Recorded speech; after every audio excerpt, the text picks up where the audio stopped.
Hi class.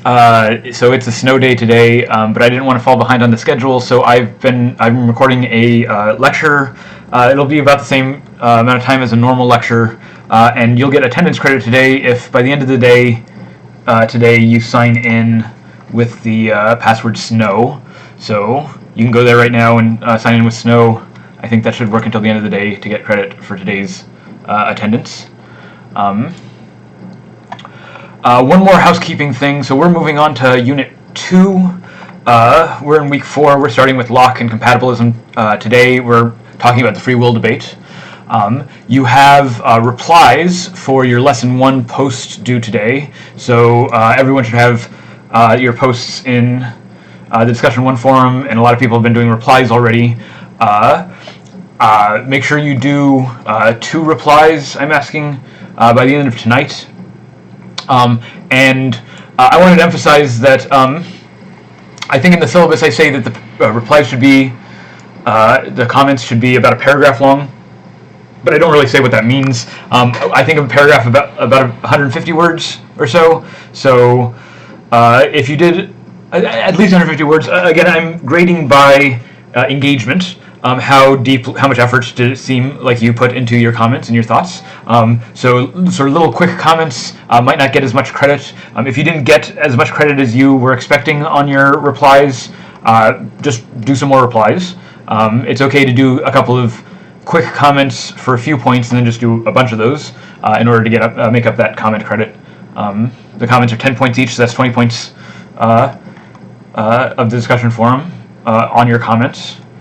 So if you got like 4 or 5 points on one of your comments and you want to make up some of those points, just leave some more comments. You can also leave engagement in the debate preparation thread for more issues on that debate.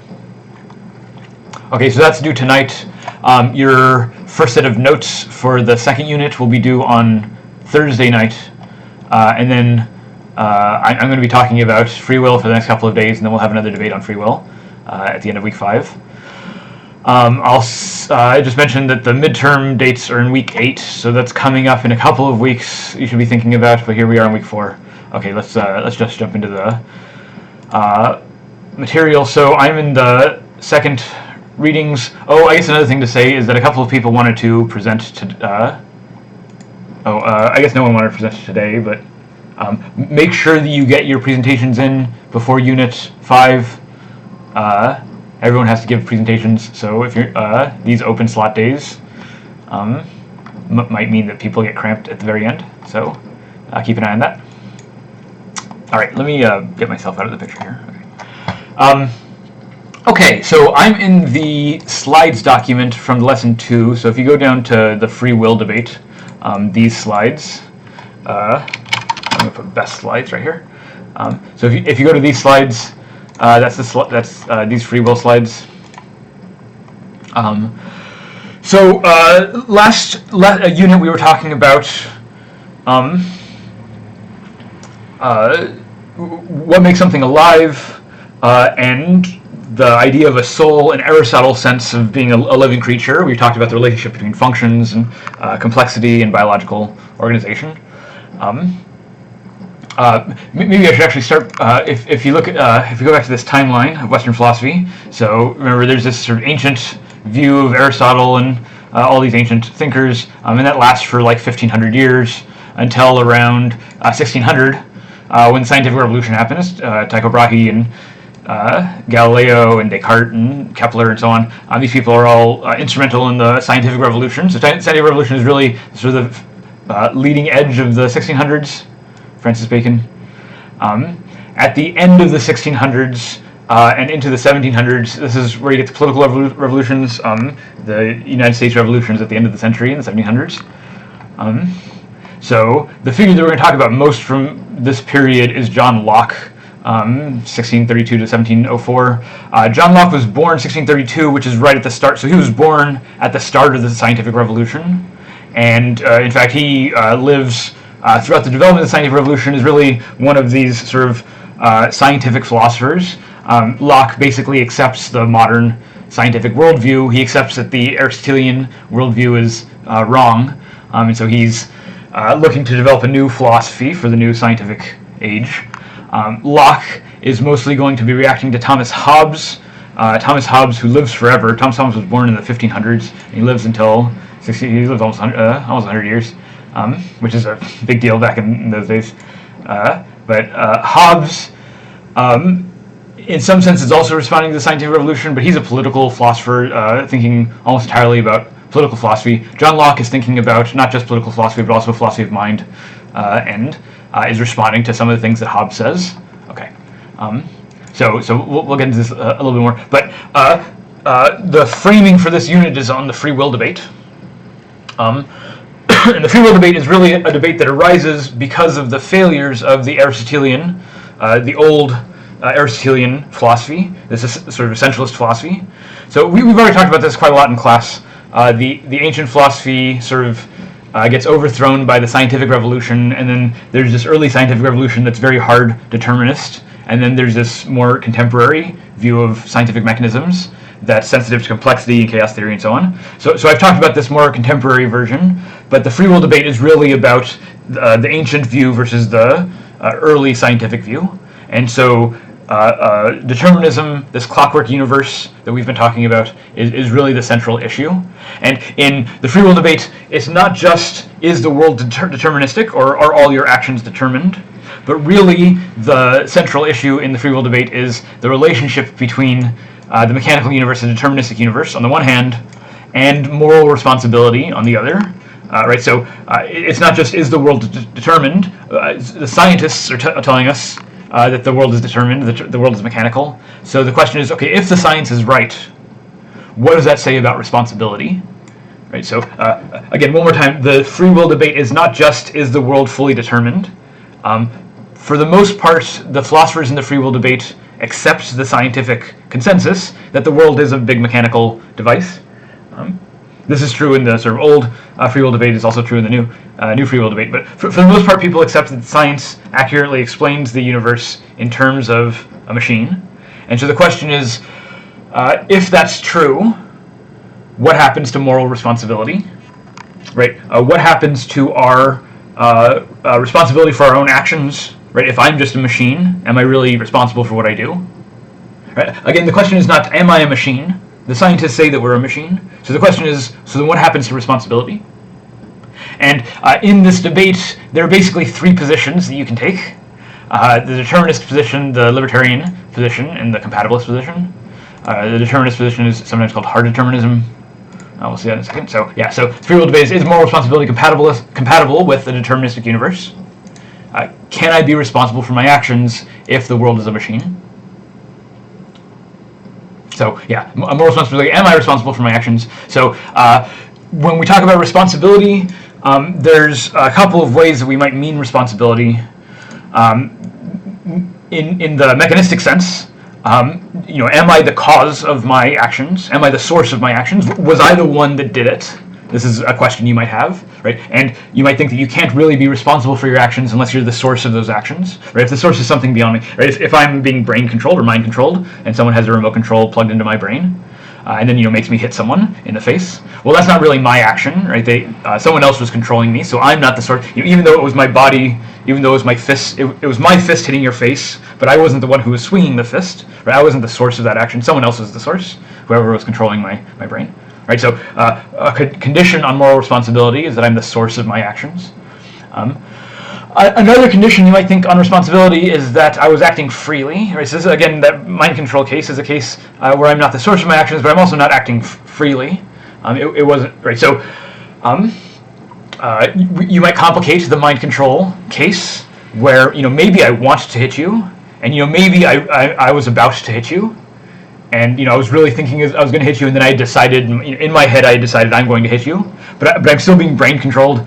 Someone still has a remote control, and so even though I want to hit you, someone else sort of hit a button and forced my arm to hit you. So I would have done it anyway, but in this case I wasn't the one who initiated that action. Someone else did. So in this case I'm not the source of the action. I wasn't acting freely. That swing wasn't my swing. In some important sense. Okay, so another aspect of moral responsibility that ethicists talk about quite a lot is desert. Actually, there should be two 2 S's. Desert. Wait. No, it should be just 1 S. Desert. Do you deserve what you get? Right. So do you deserve credit or blame? So credit is for the positive things that you do, like you get an award or like a recommendation or like accommodations or something, and blame is a sort of negative desert or like a punishment. So do I deserve to be punished? Do I deserve to be rewarded for the positive things I do? Do I deserve to be punished for the negative things I do? Right. So moral responsibility relates to these things. Am I getting what I deserve? Am I actually free? And am I the source of my actions? And the issue is that it seems like these 3 kinds or sort of dimensions of responsibility are undermined if the world in fact is a deterministic machine. Right? If everything is this clockwork universe, then it looks like I'm not the source of my actions. It looks like I'm not acting freely, and maybe that I don't deserve what I get. Right? So determinism. Again, determinism is just this view that everything is caused by prior events, that there's this causal chain, and this causal chain is sort of an unbroken causal chain from the beginning of the universe, from the Big Bang, and everything that happens is this efficient cause from this massive causal chain.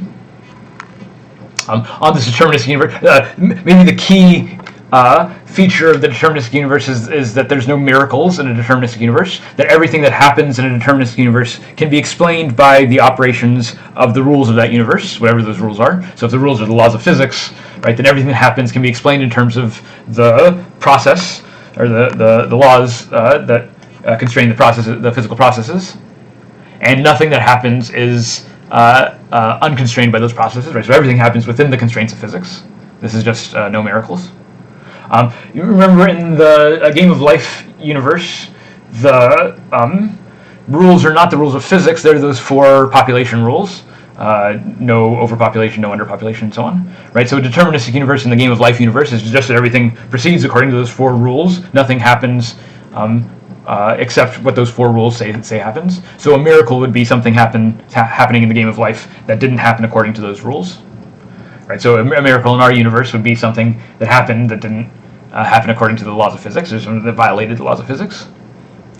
Right? And so you can see the tension here, right? So if we believe that people should be held responsible for their actions, if we believe that people deserve what they get to some extent, then there's this tension with the deterministic universe, which seems to say that no, you aren't the source of your actions, and you don't deserve what you get. So, are we more committed to the demands of moral responsibility, or are we more committed to the demands of science? That science says that everything's a machine. So this is the debate, and there are essentially 3. I guess there's logically a 4th position, but it might not make sense. Okay, so the 3 traditional positions in the free will debate, on the one hand, are the hard determinists. So the determinists say that the scientists are right, that everything is determined, that the universe is one big machine, and the hard determinists also accept the apparent conclusions of that commitment to the science, namely that there is no moral responsibility, right? That people don't get what they deserve; they don't deserve anything. Everything just happens because it's a big machine. That everything is causally determined, and so there is no moral responsibility. And so the hard determinist position says that moral responsibility and causal determinism are incompatible. No to one, yes to the other. The libertarian is, in a sense, the opposite of the hard determinist. Libertarian. There's a political party, the Libertarian Party, and there's like a political view, libertarianism as a political view. Political libertarianism is about people who want small government, people who want the biggest individual freedom. So libertarians tend to dislike government regulations, but they also tend to dislike sort of moral laws like prohibition or anti-drug laws or anti-gun laws, these kinds of things. Right? The libertarian says the best governing systems are the ones that the political libertarians say that the best governing systems are the ones that maximize individual freedom. Okay, there's a loose connection here to libertarianism in the free will debate, but the important thing here is that this is not a political position. So the libertarianism in the free will debate is not the same libertarianism as political libertarianism or the Libertarian Party or anything like that. So you can be a member of the Libertarian Party without being a libertarian in the free will debate, and vice versa. Right? So these are distinct positions. They're conceptually related, but one doesn't imply the other. So if you have political sympathies with libertarianism, that doesn't mean that you're necessarily a libertarian in the free will debate. So in the free will debate, the libertarian is just the position that says that yes, we are morally responsible for our actions, and so no, causal determinism is not true. In other words, the libertarians are the ones who, when faced with responsibility versus science, they're willing to give up the science. They're willing to say that no, there's some important sense in which you're not determined, your actions are not determined, or in other words, there's some important sense in which the world is not a giant machine. And that sense is just a sense in which we hold each other responsible for our actions, right? So libertarian is more committed to the holding each other responsible than they are committed to the deterministic metaphysics of modern science. Libertarianism is, in some sense, the opposite of hard determinism. Right? They have the opposite views on moral responsibility and causal determinism. But libertarianism is also an incompatibilist view. Right? So both hard determinism and libertarianism think that moral responsibility and causal determinism are incompatible with each other, and they just go in opposite directions on how to resolve that. Hard determinism says yes to causal determinism and no to responsibility, and libertarianism says yes to responsibility and no to causal determinism. So these are both hard pills to swallow. It's a hard pill. The hard determinist view, it looks good from the perspective of science, but it doesn't look good from the perspective of responsibility or ethics or sociology. Like it seems like we should hold people responsible for their actions to some extent, and hard determinism doesn't give us a way to do that. So that's a hard pill to swallow. And similarly, for the libertarian, they get all the benefits of ethics and responsibility, but they have to reject the science, and that also seems difficult to buy. It seems a challenge to just reject all of the scientific, mechanical metaphysics, which work really well. We can do all sorts of really complicated, very delicate, sensitive experiments that seem to confirm the scientific worldview. So it seems hard to give up causal determinism. So for the most part, philosophers aren't really attracted to either of these views. Hard determinism looks too hard, libertarianism looks too soft. So the majority of the free will debate in the philosophy literature is really trying to defend some version of compatibilism. It's to say that yes, moral responsibility can exist within a causal deterministic framework, that these two things aren't in tension, but that there's some way of reconciling the two. And so the big question is, well, how do you do that? Right? How do you? Right, so everyone wants to be a compatibilist. Not everyone, but most people want to be a compatibilist. But the question is, how do you get compatibilism to work in a way that satisfies both the hard determinist, sort of hard-nosed science, and the libertarian sort of moral need for moral clarity? I guess just one more time to just remind you, right, this free will debate becomes an issue in modern science because there's this change to the metaphysics by which we understand causation. Right? We used to understand causation in this sort of Aristotelian way, where there was this efficient causal structure, but that's not what was most explanatory of things. What was most explanatory is the final cause, of what it's for, the purpose. Right? If you had to understand the essence of things in order to understand how they worked, and the essences don't have this linking causal chain sort of structure.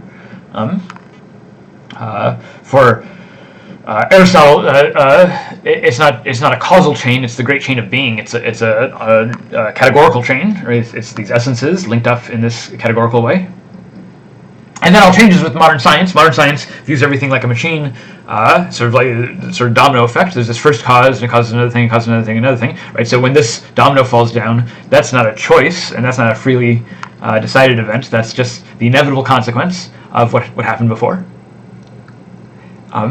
So it's this shift in the causal understanding of the world, right? So and it's exactly this causal understanding of the world that motivates the hard determinist. So here's a quick example, quick argument, sort of a formal argument for hard determinism. Right, so hard determinism is first committed to the claim that all events are caused by prior events. This is just the mechanical universe. Second, that my event is an event in this causal, or my actions are an event in this causal chain. Right, so everything that I do is just one event in this causal chain of events, and therefore my actions were caused by prior events. So they weren't caused by me. So I'm not the source of my actions. So I'm not responsible for my actions. Right. So this is a sort of the conclusion that I'm not responsible for my actions. The responsibility doesn't happen follows, it seems, from the premise that all events are caused by prior events, and that in order to be responsible, I need to be the source of my actions. Right? If all events are caused by prior events, then I'm not the source of my actions, and therefore I'm not responsible. Right? So the hard determinist says there's no free will, there's no autonomy, that I'm just a mechanical physical system, just like any other. I'm embedded in a giant mechanical system over which I don't have any control. So here are some quotes to sort of motivate from history some of these determinist positions. This is Nikola Tesla. I guess it would help if I was full screen here. Yeah, so Nikola Tesla says, man, like the universe, is a machine. Nothing enters our minds or determines our actions, which is not directly or indirectly a response to stimuli beating upon our sense organs from without. Owing to the similarity of our construction and the sameness of our environment, we respond in like manner to similar stimuli, and from the concordance of our reactions, understanding is born. Right? So Tesla believes we are a machine. We interact with the universe like a machine. What we call soul or spirit is nothing more than the sum of the functionings of the body. When this functioning ceases, the soul or spirit also ceases. So this looks like determinism, right? Everything we do is determined by the mechanical interactions of the world on our senses. Now, Tesla says that the apparently mechanistic conception, this apparently mechanistic conception is not antagonistic to an ethical conception of life. So Tesla says that there can be ethics within this mechanistic worldview, but the question is, does that ethics mean that I'm responsible for my actions? So that's the question. I'm actually not sure how deep Tesla's views go here. If you want to look up and do some research on Tesla's free will position, that might be interesting.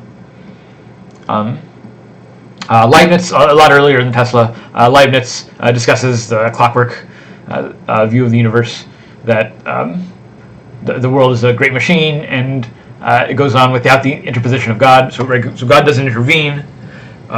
So God just sets up the rules, and the world proceeds according to those rules. If God were to intervene, that would be something that wasn't set up by the rules themselves, and so it would be a miracle. And Leibniz says there are no miracles, it's just a giant clock. Right, this mechanical clockwork view of the universe is what really inspires people like Newton to develop modern physics the way that they do. Maybe I'll skip some of these. You can read them in the slideshow. Okay, so the hard determinists think that the world is a big machine, and so we're not responsible for our actions. So why might we reject hard determinism? So here's a couple of reasons. One, it just seems like I'm free. It doesn't seem like the things that I do are the result of a big clock operating beyond my control. At night I open up Netflix and I decide what I want to watch, and I consult my own preferences, and then I act on my preferences. I'm not being forced to watch something that I don't want to watch. I have control over what I want to watch. It seems like I'm the one that's doing that control. It seems like when I decide, sometimes my partner decides what we watch, and sometimes I decide, and there's a very clear difference between when she decides and when I decide. So, so it seems like I know the condition.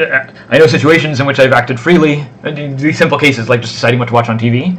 I know what it's like to not act freely. I know what it's like to act freely. And so it seems like there's some cases where I act freely and I do have control over my actions. It does seem like there's some cases where I am the source of my actions. So what is the hard determinist going to say in response to this? Well, they're going to say that just because it seems that way to you doesn't mean that you actually have evaded the laws of physics, or that you've evaded the mechanical laws of the universe. In fact, we might think that the mechanical laws of the universe have made you evolve in ways that give you a psychological state so things seem free to you in the first place, right? So maybe you evolved so that things seem free to you because that's the best way for creatures to evolve, or whatever. It's a successful evolutionary strategy. But that doesn't mean that it's true. That doesn't mean that you're correct in saying that you are the source of your actions. It just seems that way to you, right? Things can seem certain ways to you, and you can be wrong about it. It turns out that when you so there's all sorts of psychological experiments where they tell people the experiments are like they give people a button and you hold the button and you can press the button whenever you want, and they have you look at a clock, with a second hand ticking by, and they tell you to watch the clock, press the button whenever you want, but notice the time on the clock when you decide to press the button, and then record the specific time when you know you made your decision, and then people record the time. And they had people do this experiment, pressing this button in a brain scanning device, an fMRI machine or something. Pressing this button when they decide to. It turns out that we can tell from the nervous activity, from the activity in your brain, the activity in your nervous system, that you're going to press that button seconds before, at least milliseconds, but well before you actually do press that button. Right? So just looking at your brain, an outside observer, can anticipate that you're going to press that button exactly when you're going to press it, before you even know that you're going to press it. Right? By your own recording on the clock, you were not aware of your own choice until after you had made it. Right? We can tell that you were going to make that choice from just looking at your brain activity, and we know what choice you're going to make before you're going to make it. And if that's the case, the fact that it seems like you're the one making the choice, that's interesting, but the science seems to suggest that you're not the one that's making the choice, that there's some deeper mechanical source of this action. Okay, good. So one objection is that it seems like I have control over my actions. Here's another objection. It sure seems like I'm responsible for my actions, and it seems like other people should be held responsible too. If someone goes around killing people, that person should not just be allowed to do that. They should be locked up and put in prison or whatever. There was some good debate on the first discussion forum about whether people can be deprived of their autonomy if they're a danger to themselves or others. And a lot of people say, well, maybe there's some border cases where the autonomy was deprived in an unjust way. All of these cases of police officers shooting innocent, unarmed civilians, for being the wrong race. Right? These all seem like cases where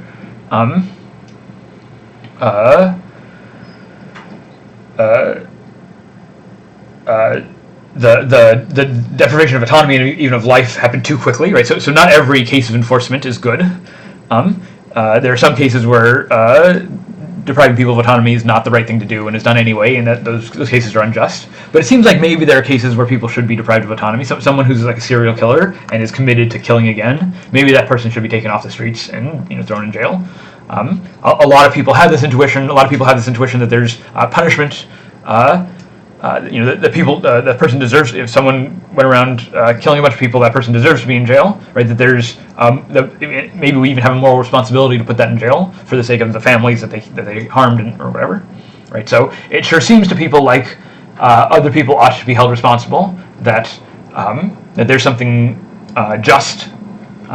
That justice is served when you hold people responsible, both in terms of punishing them for the wrong things they do, but also in terms of giving them credit for the right things they do. Right? If you fail to give people credit, that there's some sort of ethical failure there. Right? Right? Like you forget to cite the work in your essay, and I accuse you of plagiarism, and I take credit away from you. You might argue, well, the universe is a big machine. I didn't have any control over failing to put that citation there. It was my fault. It's the universe's. These are the inevitable results of the Big Bang. Well, okay, Big Bang happened, but that doesn't mean that you should get credit for plagiarism. So it seems like holding people responsible for their work in this way is legitimate and just. But again, the hard determinists might come back and say, well, just because you get satisfaction from doing this, just because it seems to you the appropriate thing, doesn't mean that there's any actual control that you have on the universe. your feeling of satisfaction from watching other people get their just desserts. Right? This is a psychological feature of the way your brain works. It's something about how your brain evolved as a social primate. Right? But this doesn't mean that we are genuinely free, or that we've somehow broken beyond the laws of physics. Right? Just because you want people to be punished for their actions or rewarded for their successes doesn't mean that that reflects the actual metaphysical character of the universe, where they don't really deserve anything. Right, I'm not saying that the hard determinism is true here. I'm just sort of giving responses to these sort of common objections. One last objection you hear all the time to someone who's giving a hard determinist view. Well, it looks like things are hopeless. Like, why do anything? If everything is determined, why have any initiative? Why don't I just go on a big drug binge and sort of give up on life? Because it's if nothing's worth anything, if everything is just completely determined, then why try? So the hard determinist is going to have a response to this too, which is that whether you try or not is not really up to you. It's the product of the inevitable causal laws, right? It's this domino effect from the Big Bang. And so whether you go on a drug binge or whether you work your ass off and become a successful person, these are not up to you. These are not choices that you make, right? So if you end up doing one or the other, that's how the cards played out from the laws of physics. That's not... maybe here it's important to distinguish hard determinism from fatalism. Fatalism is the view...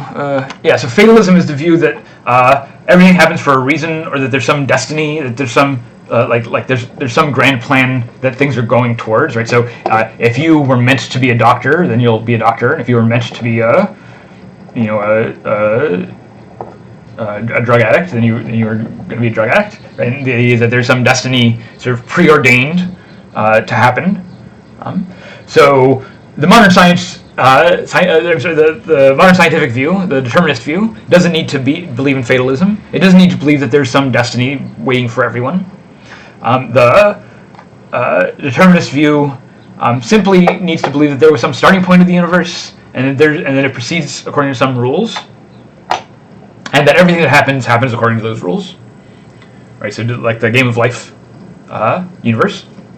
Game of Life universe doesn't. It's weird to say that there's something fated in the Game of Life universe, right? The end states of, especially very complex systems, the end states. Who knows what the end states are going to be? I mean, in some sense, the only way to figure out what the end states will be of the Game of Life system is to play out the Game of Life and see where it ends up. But that doesn't mean that there's some fate waiting for the Game of Life, like there's some fated board that's waiting to be realized. You don't have to believe anything like that. You just have to believe that there's just machines and the rules that they operate by, and it's all just ticking along. So who knows where it's going to end up? It doesn't mean that you end up in any particular place. It just means that what happens from moment to moment, the transition function, is not up to you. All right, so that was an introduction to determinism. I'm going to do an introduction to libertarianism, and then I want to say just a few things about Locke, and then I'll end.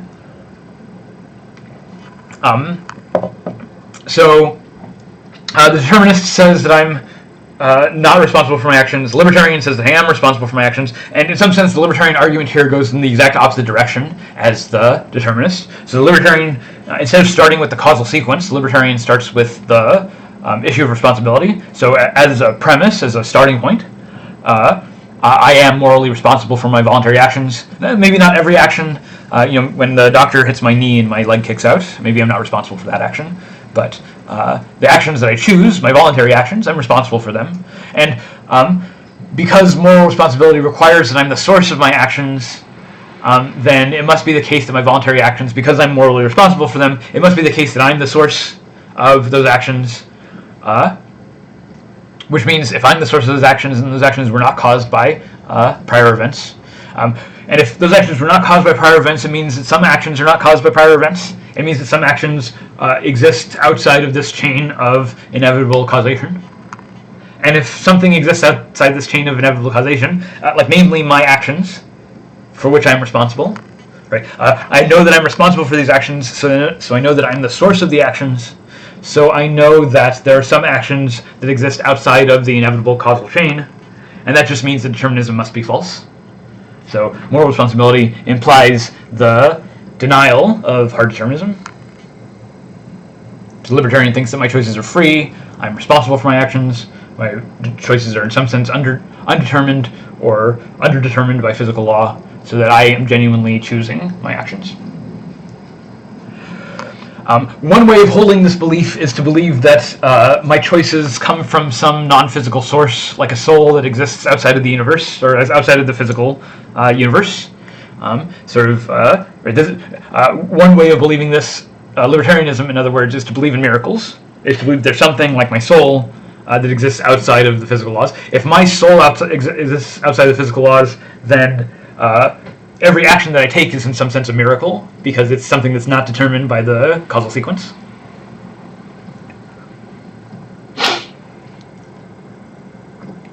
But you don't have to be a religious, you don't have to believe in religious metaphysics to be a libertarian. So one famous libertarian, Jean-Paul Sartre, Sartre is an existentialist philosopher, French existentialist philosopher from the early 20th century. And he's a radical libertarian. Sartre says man is condemned to freedom. Right? And there's it's like a paradoxical quote, right? How can you be condemned to freedom, right? How can you be damned to freedom? To be condemned is to be restricted or restrained, right? To be tied down. So how can you be tied down to freedom? Well, so this is Sartre's view, is that there's this sort of inherent paradox to human action, which is precisely that we're condemned to freedom, which is precisely that we are responsible for everything that we do. And on Sartre's view, you can't get out of this responsibility. You can't evade this responsibility in some deep way, because you always live with yourself, right?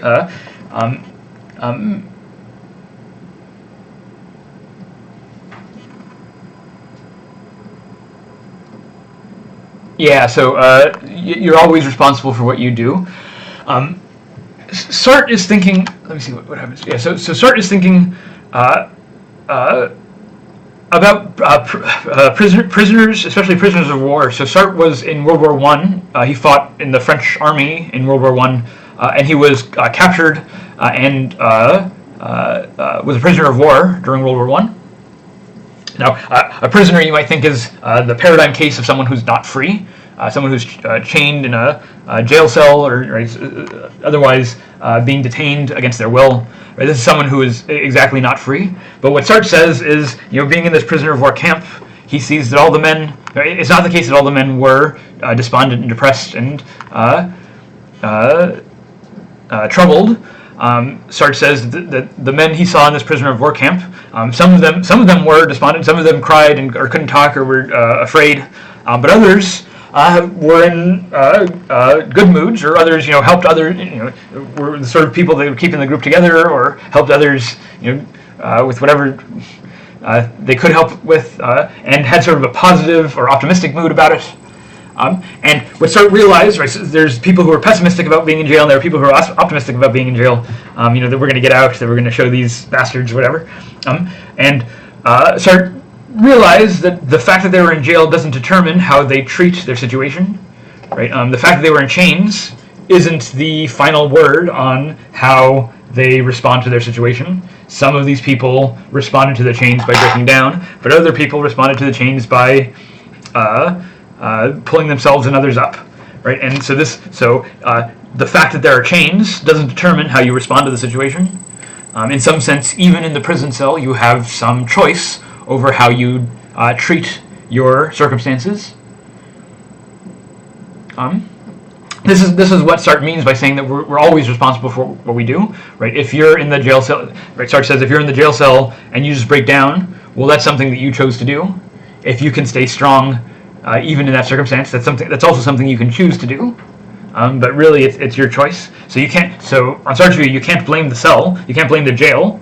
You can't blame your chains for making you unfree. No, you're still free. So if you're in chains, you're not free to break those chains, maybe, but you're free to interpret your situation, to interpret your life, to deal with yourself in a way that is not determined by those chains. Yeah, so Sartre is not making the Kanye West argument that people who are in freedom are there because they want to be there. I'm sorry, people who are in slavery are there because they want to be there. That's not Sartre's argument. People who are in slavery are there against their will, but that doesn't mean that they're entirely unfree in what they do, and then they can treat their circumstances positively or optimistically even while they're in chains.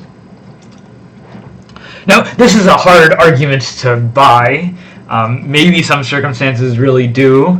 Being in abject poverty, maybe there's not a lot of choices for being happy in those circumstances, right? Maybe there's not a lot of room for someone to turn their sort of outlook around in those circumstances. Okay. Here's another sort of claim of libertarianism, and actually, this book on 4 Views on Free Will, it's a really excellent book. This is in the class notes, these 4 views on free will. And what's nice about this book is that it has 4 different authors, Robert Kane, John Martin Fisher, Derek Perabrum, and Manuel Vargas. And each one of these authors has a different position. So Robert Kane's a libertarian, John Martin Fisher is a compatibilist, Derek Perabrum is a hard incompatibilist, so he's a scientific guy. The hard incompatibilism here is like hard determinism. There's also this view called revisionism, which is sort of a unique view. I'm not going to talk about revisionism, but if you're interested in it, you can look at Manuel Vargas's view. Maybe it's a style of compatibilism, but the idea here is that each one of these authors defends their own view and then responds directly to the essays of each other. So you get sort of the whole dialogue, everyone talking about everyone else's views, and this sort of can help you get into the mindset of these different positions. Again, we're going to have a debate about this at the end of the unit. And so Robert Kane, he's the libertarian in the book. He says, "We feel it's up to us what we choose and how we act, and this means we could have chosen or acted otherwise. That it's up to us. This up to usness also suggests that the ultimate sources of our actions lie in us and not outside us in factors beyond our control. So we could have chosen otherwise." This is the real key of the libertarian position, and there's a nice little diagram in here, the Garden of Forking Paths. Yeah. So Robert Kane's libertarianism says what makes us free is really that that our actions are up to us, that we're the source of our actions. And what does it mean for our actions to be up to us? Well, it really means that things could have happened differently. So the image that the libertarian has is this sort of garden of forking paths, so you're going along, and then you come to this junction where you have to make a choice, and choosing one way goes down one path, and choosing another way goes down the other path. And Keynes, right? So the contrast of this is supposed to be with the determinist, right? The determinist has this sort of domino effect where you push down the one domino, and everything that happens is a result of that initial push. Robert Kane's view here is that no, that the initial push doesn't determine everything because there's these choices that you have. There's these junction points where it could go one way, it could go the another way, and you have to actually make a choice. And this is what it means for the choice to be up to us, is that it's your choice that makes it go one way rather than the other. If you hadn't made that choice, it might have gone a different way.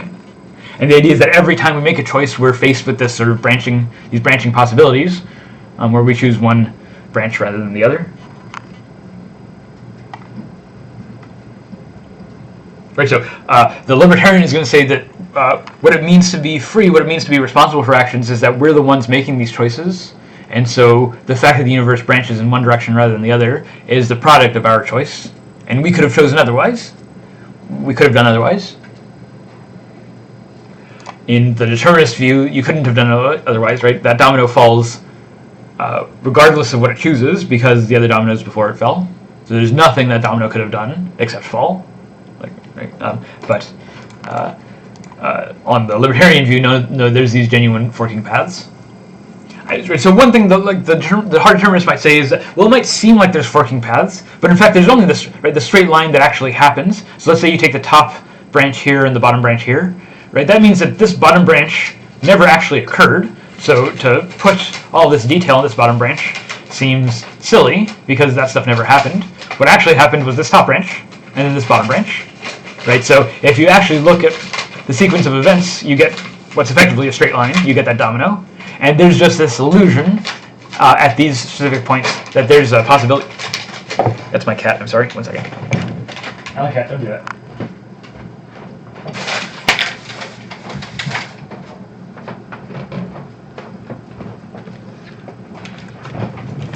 Okay. Yeah. So the hard determinist is going to say, look, what actually happens is just a single path. There's no branching. It might seem to you like there's branching at certain points, but that's just an illusion. There are actually no branching paths. It's just a domino effect. Okay, so this is the two sort of alternative views, the libertarian and the compatibilist. I mean, libertarian and the hard indeterminist or hard incompatibilist. So what does the compatibilist say? So the compatibilist wants to make both determinism and moral responsibility true simultaneously. Right, so they're trying to have their cake and eat it too. So how do you do this? Well, there's lots of different ways of doing this. Let me just give you a couple of suggestive examples, and then we'll talk more about Locke, who's like maybe the first serious compatibilist in this way. So one way of being a compatibilist is a way done by Daniel Dennett. So what Dennett says is, well, look, there's freedoms worth having. He says there's some freedoms that maybe maybe we want, or maybe we might think are nice, but you don't really want, like the freedom to break the laws of physics, right? The freedom to defy gravity, so the freedom to have the law of gravity no longer apply. Well, that's a kind of freedom that you can imagine, maybe, or maybe the freedom to just not be bound by the laws of physics, freedom to travel through time or something like that. So like these are nice freedoms to imagine, and it's true that the laws of physics rules out the possibility of these kinds of freedoms. But maybe those aren't the important freedoms. Maybe there are other freedoms that are worth wanting. Freedoms like the freedom from slavery, freedom from torture, freedom from control, freedom from mind control, freedom of speech, freedom of association, freedom of movement. Right? These are the kind of political freedoms that we're used to when we think about being free. Right? Someone who's free isn't subject to slavery or torture. It's sort of a basic requirement of freedom. And being free of slavery, being free of torture, this doesn't require any breaking of physical laws, right? I've never experienced slavery, so it's obviously possible for people to live without slavery in a physical universe, right? So these kinds of freedoms, these freedoms worth having, right? Those are the ones that we talk about in political science, but really they really just don't have much to do at all with the physical determinism, with causal determinism, like freedom of speech. The point of freedom of speech is you can say whatever you want to say. Now maybe you're determined to say that because the universe is a big machine, or maybe not, but either way we can still protect the freedom of speech. Even this freedom of speech for sort of mere machines, right? Even if everything you say is just a result of mechanical processes, we can still protect that freedom as a political desire, right? So these freedoms worth wanting are not a challenge to moral responsibility, right? So this pretense that somehow freedom and determinism are incompatible. No. There are freedoms that are worth wanting that are entirely compatible with determinism. This is one kind of result. This is I might call this a deflationary approach to the free will debate. That really the free will debate is mistaking two different kinds of freedom.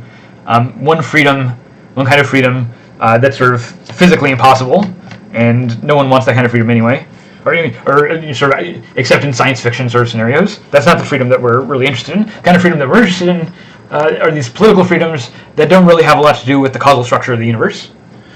So if you make that distinction clear, then it's not that tricky to make determinism and moral responsibility compatible. There's another reading in the text on Frankfurt, and maybe I'll talk about this on Thursday a little bit, but I just want to introduce briefly Locke, and then I'll end right here. So John Locke, remember this sort of early philosopher, political scientist. So Locke is worried about political freedom.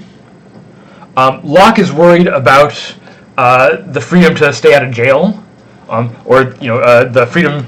Or maybe the government's responsibility to put certain people in jail. Right? When is it okay to put someone in jail, and when is it not okay to put someone in jail? What is it about jail that makes jail bad? So Locke here is talking about freedom, and for Locke, and this is sort of related to that garden of forking paths, but for Locke, what really matters is the ability to do otherwise. What makes a choice free is that you could have done something else. So, in the morning, I have a bowl of cereal, and I have Lucky Charms and Raisin Bran, and they're both sitting on my refrigerator, and I can choose either one. And this morning I chose Lucky Charms, because I was in the Lucky Charms mood.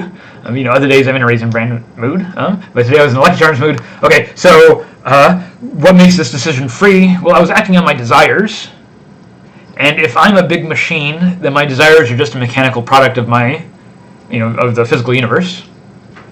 But for Locke, it doesn't matter that you're a machine. Sort of Locke agrees that you're a machine. What matters for Locke is that you could have done something else. So my desire in the morning was for Lucky Charms, but if my desire had been for Raisin Bran, then I would have eaten Raisin Bran. Right? If my desires had been different, then I would have done something different.